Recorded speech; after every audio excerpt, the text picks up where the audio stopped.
Good morning. Today we will deal with experimental method of NMR spectroscopy. आज हम NMR spectroscopy की प्रायोगिक विधि के बारे में अध्ययन करेंगे. Experimental method of NMR spectroscopy. जब किसी प्रतिदर्श को दो चुंबकीय क्षेत्र जिनमें से एक स्थिर तथा दूसरा रेडियो आवृत्ति पर परिवर्तनशील हो के मध्य रखा जाता है तो विद्युत चुंबकीय बलों तथा प्रतिदर्श के मध्य अन्योन क्रिया के परिणाम स्वरूप प्रतिदर्श विशिष्ट क्षेत्र की ऊर्जा का अवशोषण करता है. ऊर्जा का यह अवशोषण रेडियो आवृत्ति संसूचक तथा प्रवर्धक के द्वारा रिकॉर्डर में NMR संकेत के रूप में प्राप्त होता है. NMR स्पेक्ट्रोमीटर दो प्रकार के होते हैं, लो रेजोल्यूशन इंस्ट्रूमेंट और हाई रेजोल्यूशन इंस्ट्रूमेंट. एक NMR स्पेक्ट्रोमीटर के मुख्य अवयवों का वर्णन इस प्रकार है. सैंपल ट्यूब, प्रतिदर्श नलिका. यह सामान्य 60 मेगाहर्ट्ज वाले उपकरण में प्रतिदर्श नलिका के रूप में 5 मिलीलीटर ऑप्टिकल डेंसिटी कांच की नलिका लेते हैं, जिसमें पदार्थ की 5 से 20 मिलीग्राम मात्रा को 0.5 सीसी विलायक में घोलते हैं. प्रयुक्त विलायक की निम्न विशेषताएं होनी चाहिए. That is, reference solid used should be having these property. इसमें कोई प्रोटॉन नहीं होना चाहिए. Solvent should not contain proton.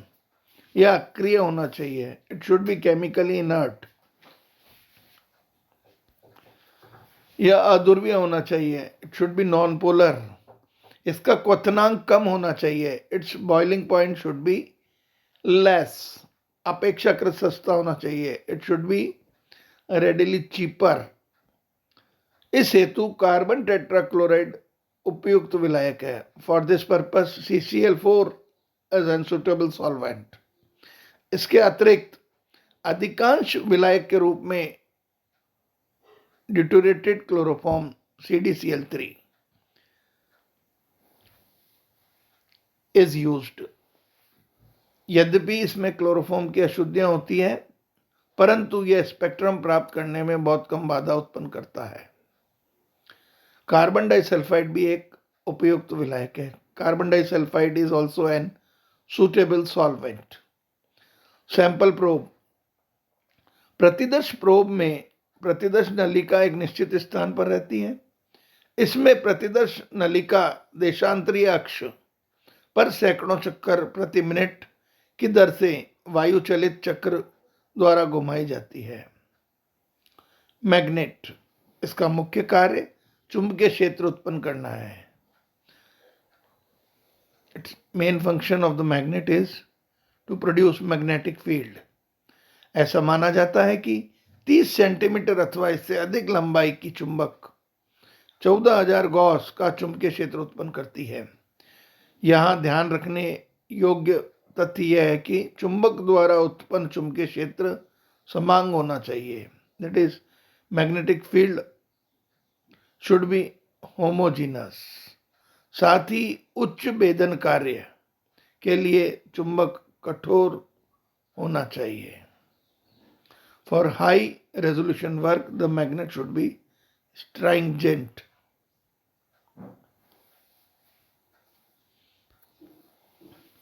चुंबकीय क्षेत्र स्वीप, मैग्नेटिक फील्ड स्वीप. प्रतिदर्श नलिका के चारों ओर प्रेक्षित कुंडली तथा ग्राहिता कुंडली, दैट इज रिसीवर कॉइल होती है, जिसमें धारा प्रवाहित करने पर प्रभावी चुंबकीय क्षेत्र के सैकड़ों मिलीगॉस तक परिवर्तन हो जाता है, परंतु क्षेत्र की समरूपता, होमोजेनिटी में कोई परिवर्तन नहीं होता. चुंबकीय क्षेत्र की सामर्थ्य में परिवर्तन यद्यपि स्वतः एवं समय के साथ रेखीय होता है, तथापि इसका तुल्यांकन रिकॉर्डर के साथ किया जाता है। रेडियो आवृत्ति प्रेषक, रेडियो फ्रीक्वेंसी ट्रांसमीटर। रेडियो आवृत्ति दोलक, that is radio frequency oscillator, निश्चित आवृत्ति की विकिरण उत्पन्न करता है। यह एक स्रोत कुंडली का कार्य करता है। इट एक्ट एज अ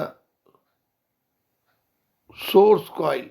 सामान्यतः 60 मेगाहर्ट्ज क्षमता वाला रेडियो आवृत्ति दोलक काम में लेते हैं। उच्च भेदन कार्य के साथ आवृत्ति स्थिर होनी चाहिए। यह एक रेडियो आवृत्ति ग्राहिता कुंडली अर्थात एक संसूचक से जुड़ी होती है।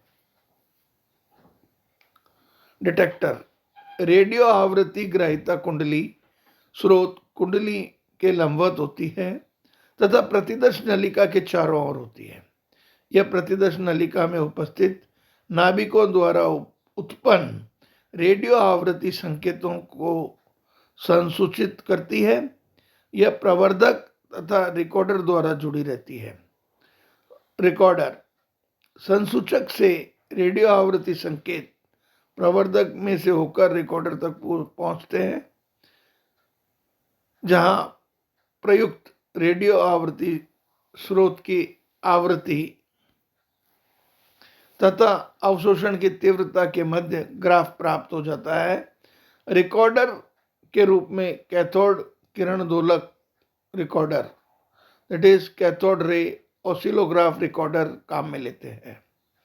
प्रोसीजर, जिस यौगिक का एनएमआर स्पेक्ट्रम प्राप्त करना होता है उसकी 5 से 20 मिलीग्राम मात्रा पर को उपयुक्त विलायक जिसमें प्रोटॉन ना हो में घोलकर प्रतिदर्श नलिका में लेते हैं।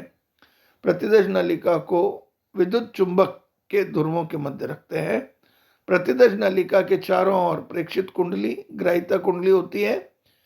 चुंबकीय क्षेत्र स्वीप डिवाइस द्वारा चुंबकीय क्षेत्र की तीव्रता को इस प्रकार परिवर्तित किया जाता है कि प्रतिदर्श नलिका में उपस्थित नाभिकों के चक्रण द्वारा उत्सर्जित आवृत्ति दोलक की रेडियो फ्रीक्वेंसी के बराबर हो। इस स्थिति में प्रोटॉन द्वारा ऊर्जा का अवशोषण होता है।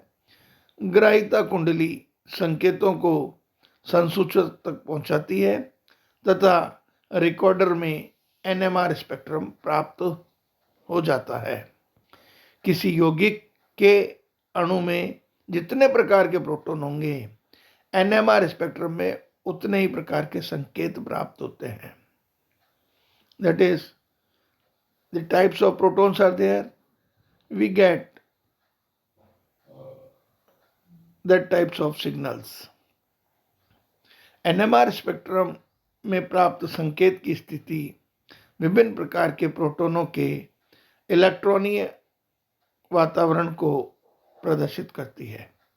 उदाहरणार्थ aliphatic, aromatic, primary, secondary, tertiary, carbon, oxygen अथवा हैलोजन से लगे हुए हाइड्रोजन परमाणु का इलेक्ट्रॉनिक वातावरण भिन्न भिन्न होता है। किसी एनएमआर संकेत का एक से अधिक शिखरों में विपाटन, स्प्लिटिंग, निकटवर्ती प्रोटॉन की संख्या को प्रदर्शित करती है। यदि निकटवर्ती परमाणु पर समतुल्य प्रोटॉन उपस्थित हो तो प्रोटॉन प्रोटॉन प्रभाव के कारण एनएमआर n+1 शिखरों में विभाजित हो जाते हैं।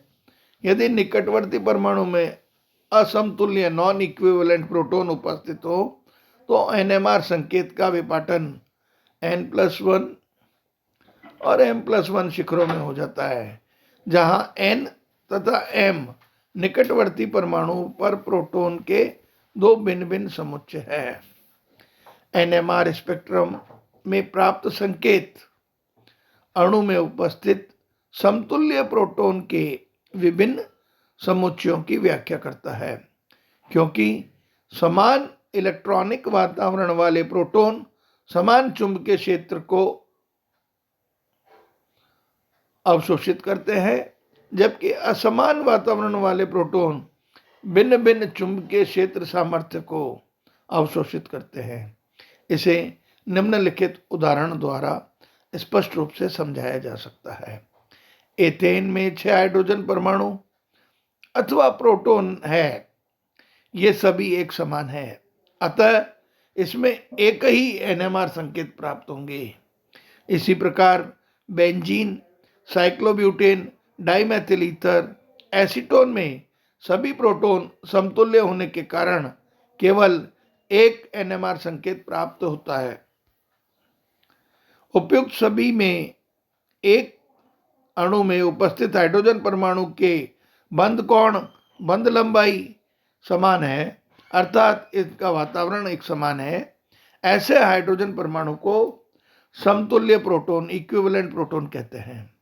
इसके अतिरिक्त यदि अणु में एक से अधिक प्रकार के वातावरण युक्त प्रोटॉन उपस्थित हो तो एक से अधिक प्रकार के एनएमआर संकेत प्राप्त होंगे।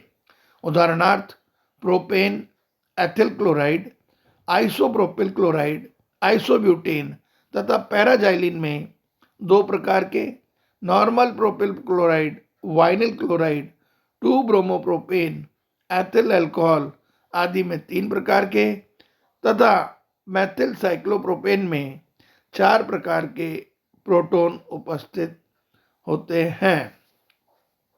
This is all about experimental methods of NMR spectroscopy. Thank you.